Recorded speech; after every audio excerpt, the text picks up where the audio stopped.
welcome to EduKool. Here we are with a new video in our vocabulary series. So, without a further ado, let's get started. So, our first word is abdicate. A-B-D-I-C-A-T-E, abdicate.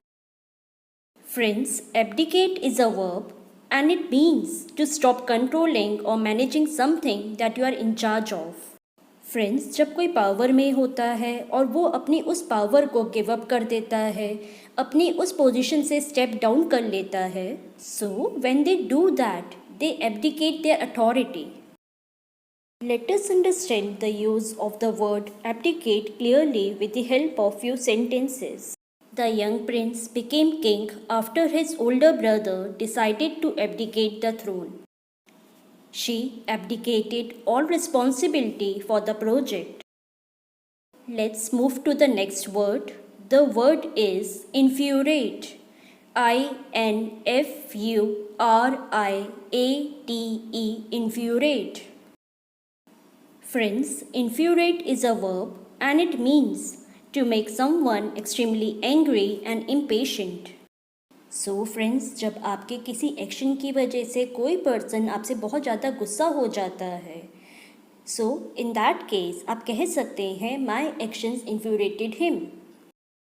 Late us see how to use the word infuriate in sentences.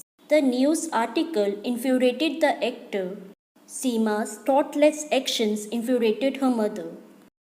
So today's last word is opulence. O-P-U-L-E-N-C-E, opulence.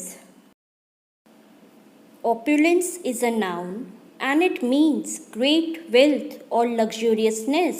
So, opulence is the quality of being expensive and luxurious. So, if you know someone who is very wealthy and spends a lot of money, you can call him opulent. Let us understand the usage of this word more clearly with the help of few sentences. Mrs. Gupta spent over 80,000 rupees on opulent kitchen appliances. Rahul said that living in such opulence makes him uneasy. Friends, that's all for today. But if you like the video, don't forget to hit the like button. Friends, if you want me to include any word in the upcoming videos, please do mention that word in the comment section. I am surely going to include those words in the upcoming videos. Thanks a lot for watching the video. Bye bye.